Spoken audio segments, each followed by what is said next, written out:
What up, what up? Welcome back to the channel. I'm Mo.J. We are locked in. This is episode 2 of the Underground Railroad, South Carolina. At the end of episode 1, we seen that Cora and Caesar, they got on the train, the physical train in this cave, and they rolled off. South Carolina is our destination. But before we get into that, shout out to the notification gang. If you're new to the channel and be a part of this, hit the subscribe button, turn on your notification bell so you get something every time I upload. Hit that like button. We on the road to 6,000 subscribers. Now, we're headed to South Carolina on a physical train. Fletcher told him to look out the train to see what America looks like, see what this actual nation looks like, because it's not just plantations. There's a bigger world out here. Now we get to South Carolina and let's see what happens to our two people, Cora and Caesar. This is episode 2, South Carolina, the Underground Railroad. We start the episode off with Ridgway and Homer. Now we know that these two, they're slave hunters. Now, Ridgway, he talked to Cora one-on-one because he's trying to find out where her mom went because he wants to capture the mom since he never got a chance to. They're investigating around the house. They go out to the garden. They see that Cora actually dug up some of her mom's stuff, but she left the seeds. And she took a few things with her because she doesn't know where mom is. Homer is an educated young black man. He can read, he can write, and he dresses real nice. Ridgway tells him to write down a description. We're looking for a medium height woman, dark skin, pretty much a description of Cora. And he's putting out wanted posters because we got to find her because she's looking for her mom. And if we find her, we can find the mom. Look at little Homer at the table, reading his description. He's the right-hand man for Ridgway. He does whatever Ridgway wants done, and Ridgway treats him like a son, but he's still not his son. You know what I'm saying? But then again, he might be. We don't know their background story yet. We're in South Carolina in a little town called Griffin. And here they have a natural museum. And what it's showing is how slaves came over to America. And they're just showing all these white folks that haven't really lived with slaves. Because in this town, Griffin, it seems like all the black people, they aren't free, but they're free to roam around the town. But they have to work at this museum as, you know, Africans in their traditional African wardrobe in like slaves.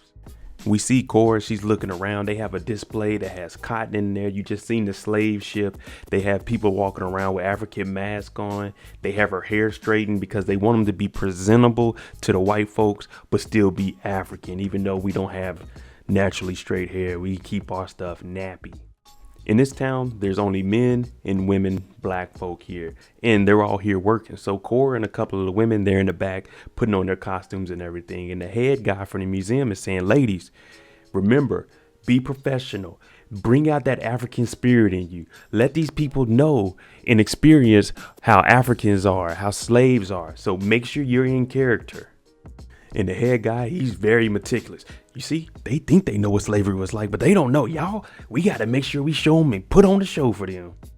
You see, Fletcher wasn't lying. The nation is different than what you think. There's actually skyscrapers out here. Now, this only looks like a 8-story building, but you got to remember back then, 8 stories, that's high as hell. It's an actual town. White people, black people, they're all amongst each other. No one cares that they're black. They're like, okay, go do your own thing. We're just all here living. So this is at least an upgrade from the plantation. We see Cora in here getting her hair done. They got that hot comb. You know it's going to get on that neck. It's going to burn. But, you know, we got to keep it together. We got to go work at the museum. Cora's working at the museum. On the other hand, Caesar, we know he can read. We know he can write. But they got him working in the factory. I'm talking doing back-breaking labor. But hey, it still beats being on that plantation picking that cotton. While Caesar's working, a machine ends up exploding. You just see, boom, there's dust everywhere. And then there's two brothers over there fighting. Caesar comes over, he's trying to break them up. Like, hey, man, y'all got to get back to work. Chill, man. The machine broke. Okay, cool. But hey, we got to cut this fighting out. Now, the white boss comes over and says, hey, you two fighting. Is that the reason the machine's broke? And Caesar's like, nah, that's not it. The boss is saying, if y'all do it the way I tell y'all to do it, then we won't have any of these problems. Now, Caesar's trying to explain to the boss that, hey, this sign on the wall says this is how it's supposed to be done. And they did that. Now, the boss is saying, are you trying to say I'm stupid? I can't read. You trying to teach me how to read? And he's like, nah, I'm not trying to do that. I'm just trying to explain to you. They did the right thing, but the machine just broke on its own. Not everything that goes wrong is because of a black guy.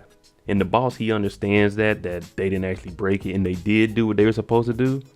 But he felt kind of inferior because he's like, dang, a black man can read and he knows that they actually did the right thing.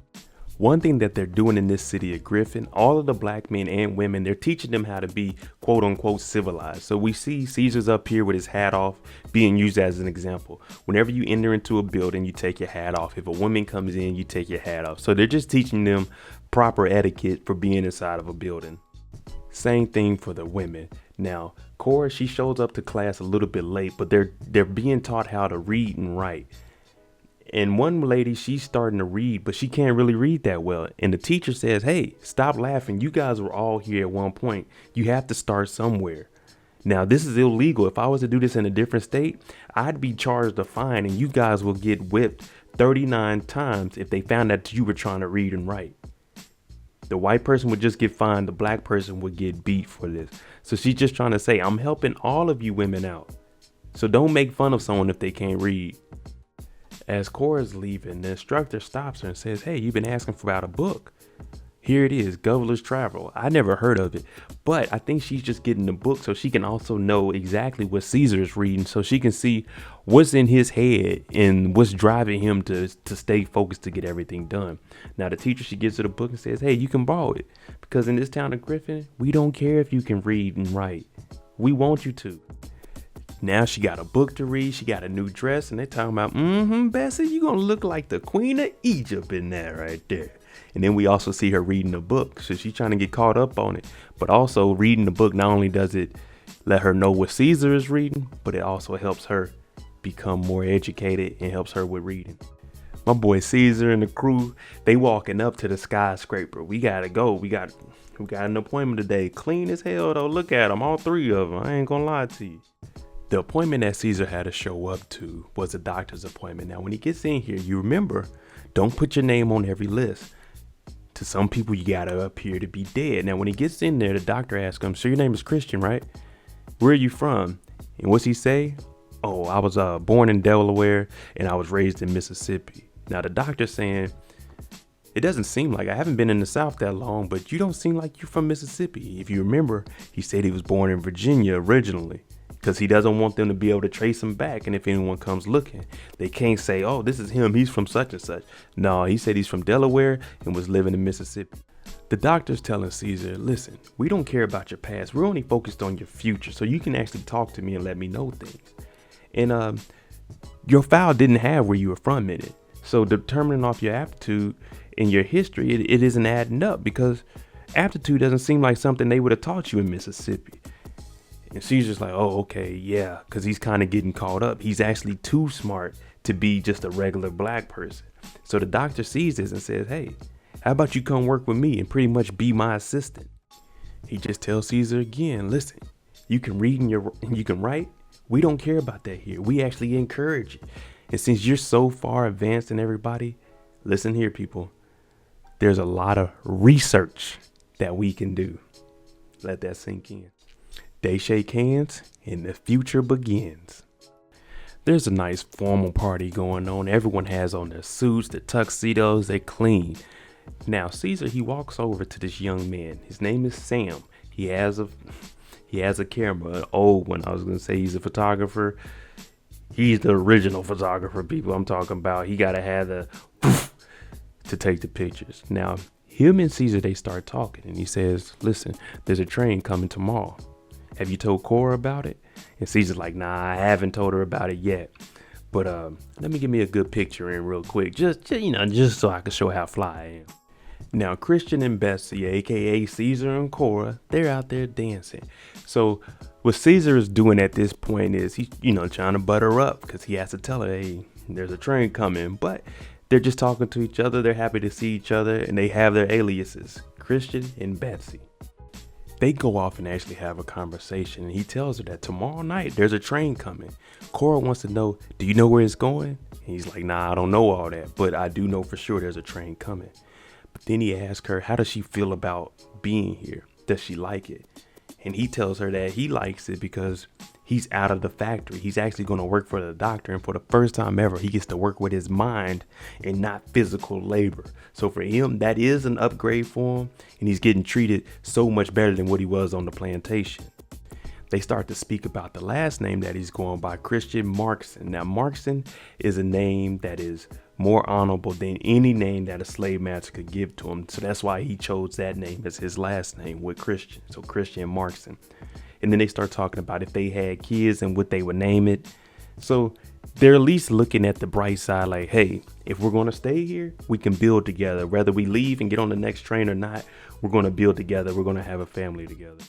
During this lovely ball event, whatever you want to call it, the lady's out there and she's talking. Now, we have Black Lives Matters now.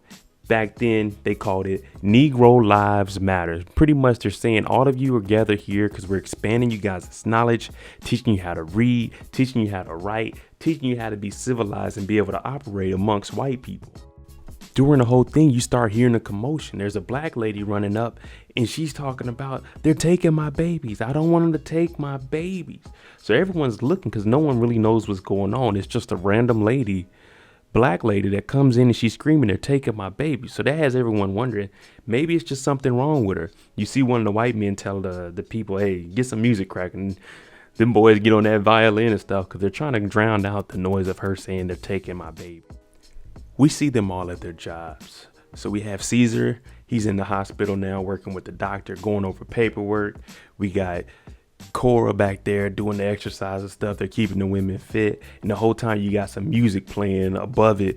Oh, I can't even do it right. But it has him thinking, should I leave or should I stay here? Because they're actually giving me an opportunity to be educated.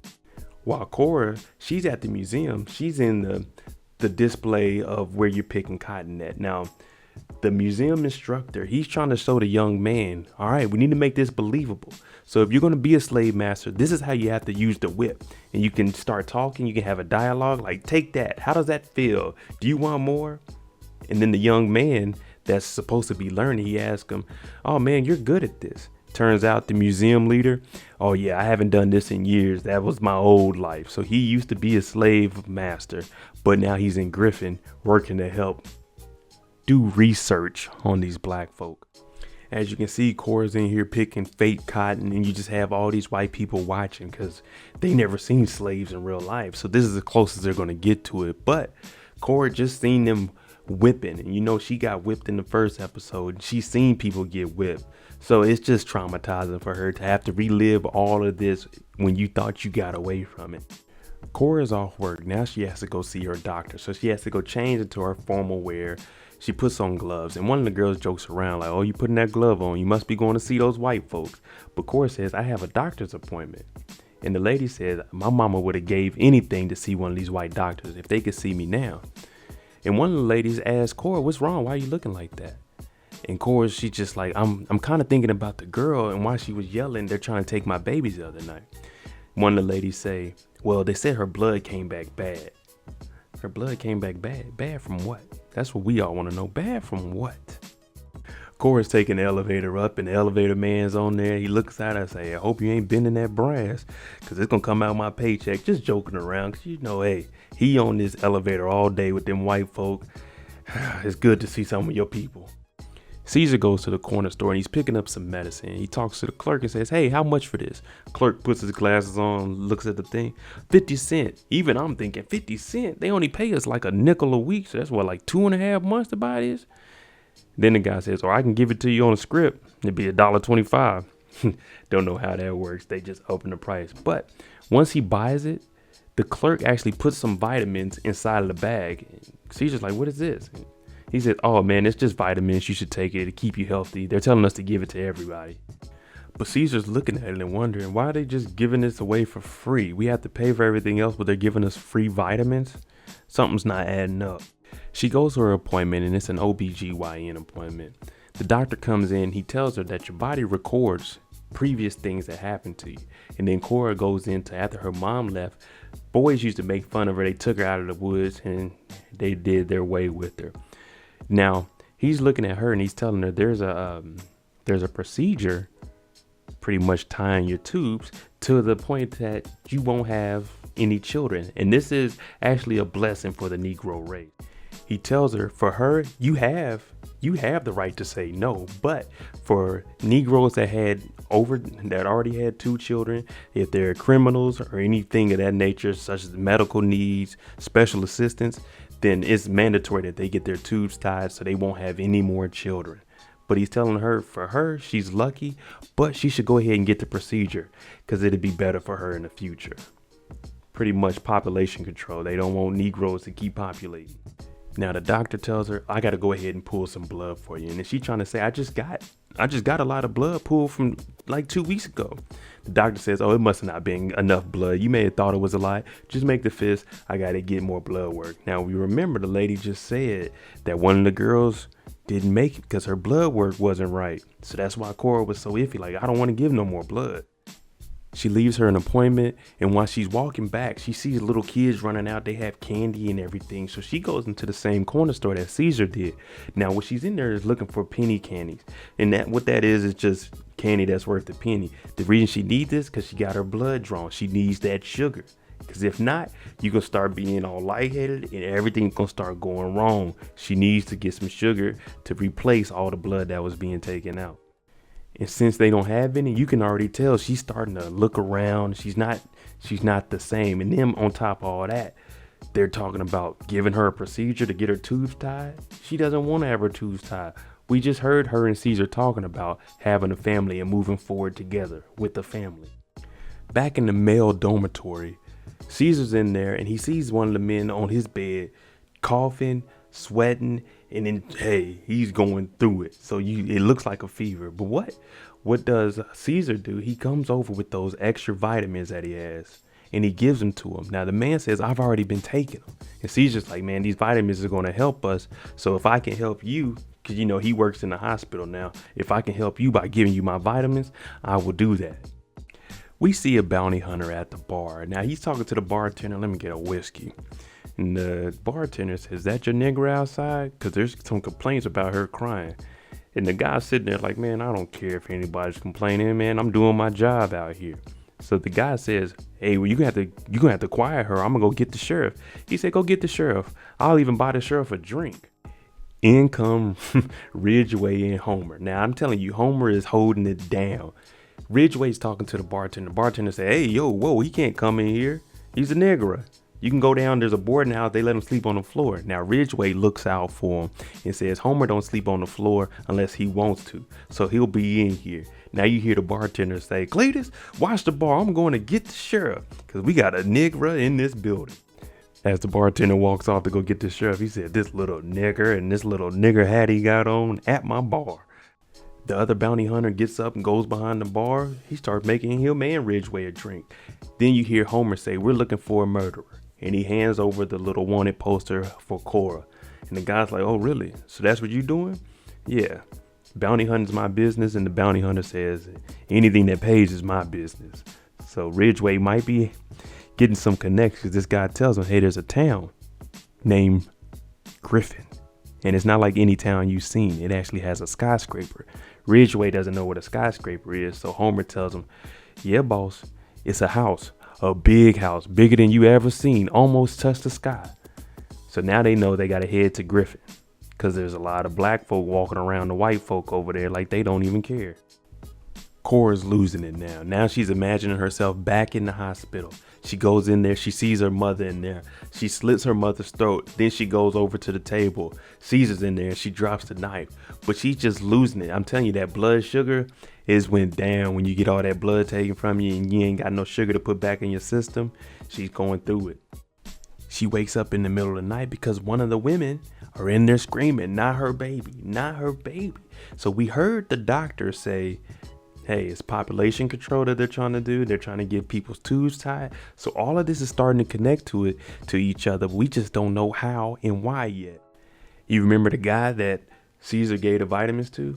Well, the next morning he's on the ground throwing up, spitting up blood. And Caesar's starting to think it might be those vitamins because he said he took them and you gave him more to take. It might just be speeding up whatever's happening to him. We don't know. Cora goes in there and she talks to the lady that's been leading everything. She says, hey, why aren't there any children here? And the white lady says, there is. You see them running around? And Cora's like, no. Why aren't there any black children around here? population control it is. Now, what she says is, Griffin, our population has been increasing too fast. So it wouldn't be good for black people to have babies. We can't build enough houses for that. And it wouldn't be fair for all the other black women in the dormitory. If someone's raising a baby, you can't sleep in there. You got babies crying and stuff. So in fact, it is population control. So they're trying to get the women to tie their tubes, and the vitamins are actually slowing down the male reproductive system. Lower sperm count, but they're just doing these experiments just like they've always done, experiments to see what works and what doesn't work. Talking to the head doctor, Caesar's like, you guys are poisoning us to try to do the population control? And the doctor tells him, Caesar, I told you, you're not like the rest. I won't let this happen to you, but we have to do our research. Pretty much saying, I got me one that can read and write and can be my assistant. I don't have to pay him like I would have to pay a white guy. Just trust me, Christian. It's not hurting you, and it's not really hurting the people. Maybe one or two, but just bear with me. Caesar, they go and talk to Sam. Now they're trying to explain to Sam that there's something going on here. We don't know exactly what it is. Now you gotta remember, Sam is a younger guy. He's white, so he's not really going to see everything. He knows about the Underground Railroad, but he doesn't know that they're doing population control. And Caesar's trying to tell him, listen, they're doing stuff here, and it's out of our control, but we might have to get up out of here soon. Caesar tells him they're killing us. And Sam is like, look, I thought it was safe here. I really did. But he wouldn't have known that they were doing all these experiments on the black folk. He's just a photographer. He's not in the know-how. He doesn't know what's going on in the black corner store. So he did the best that he could, bringing them here to Griffin because it's better than the plantation. But he didn't know everything else was going on. So, of course, Caesar and Cora, they're mad. But they can't really blame this on Sam. Back in the dormitory, Caesar's looking around. He can see everybody just taking the vitamins. They don't know what's going on. All they know is the white man said they need to take these every day. When they go to the corner store and pick up their stuff, they get a bottle. So Caesar's looking at it like, nah, I can't have this. So once everyone goes to sleep, he gets up and he starts collecting these bottles, all these vitamins, and he throws them in the furnace because y'all don't need to be taking this. But he does it while everyone sleeps so it won't cause an uproar. One of the men wake up and they see him, but they don't say anything. They just know Caesar is a little more informed than all of us. So if that's what he's doing, then hey man, we're going to have to rock out with that. Ridgway and Homer make it to Griffin. They go up and talk to the head lady. And he's like, I have word that 2 runaways are in here. Now the lady tries to say no one here is a runaway. Pretty much all of these people that are from up north, they were free. They're not runaways. But he hands her the wanted poster, and of course it's of Cora. So when she sees that, she's like, go ahead and take a seat because the state finds out that there's runaways in here. Everybody in here is going down. Ridgway tells her, look, she's wanted for murder of a white child. She has a scar. I got the same scar up under my eye. And when you looked at that paper, I know you noticed her. So you need to come up off of that because if not, you're harboring a murderer and you're going down for it. Homer, he's walking around. Black people, they're free to do whatever they want here. He's the only black child. We know he's smart. He can read. He can write. He goes to the museum because that's what intrigues him. But little does he know what he's about to find out in here. Homer goes in there and he sees Cora in there picking cotton. He sees her. He runs in there. Cora notices him. He starts fighting for her. Now, the head dude at the museum, this part, he just starts commentating like this is part of the show. He says the young boy sees his mom. He tries to pull her in from the field, but she's a good slave. She wants to keep working. She doesn't want to give up. And Cora actually runs away because she's like, if Homer's here, that means Ridgway's here. That means they on our ass. Ridgway goes and does his thing. He goes and looks for the women. He doesn't see Cora, but we know the young boy is after her. He comes into the men dormitory and he sees Caesar. And he asks him, what's your name? And he tells him not the real name. He doesn't tell him Caesar. And he says, you're a long way from home, aren't you? He's like, yeah, you too, right? These two have the stare down. Cora, she took off. I'm talking about Homer's chasing after her. She makes it through the woods. She gets back to Sam's house. He's like, listen, you got to go down in the railroad right now. I promise you, I'll find Caesar and I'll bring him. But you got to get down here because they're going to be looking for you. And the best thing for you to do is lay low. One thing Ridgway notices about Christian is his eyes, very particular eyes. Now, he's not there looking for Christian or Caesar. He's there looking for the girl. Cora's down in the Underground Railroad by herself, and all she has is a little candle, and she starts seeing Caesar, and he's telling her, be strong, say you're a soldier, say you've seen worse than this. So right now she's trying to get herself together because she's down here by herself. She doesn't know what's going on with Caesar. She doesn't know who's looking for her, where they're at. All she knows is I gotta stay down here by myself in the dark. While Cora's down there, a train pulls up, and it's a young kid, and he's driving it, and he's like, you're not supposed to be down here. All I'm doing is carrying, cargo. So what he does is he gets her some food, like, you can use this, but I gotta go. She's like, no, I need to go with you. And he's saying, I can't do that. I'm underage. I can't carry human passengers. All I can do is carry cargo. But Cora's scared. She's like, I gotta go with you. I can't be stuck down here. He's like, man, all right, come on.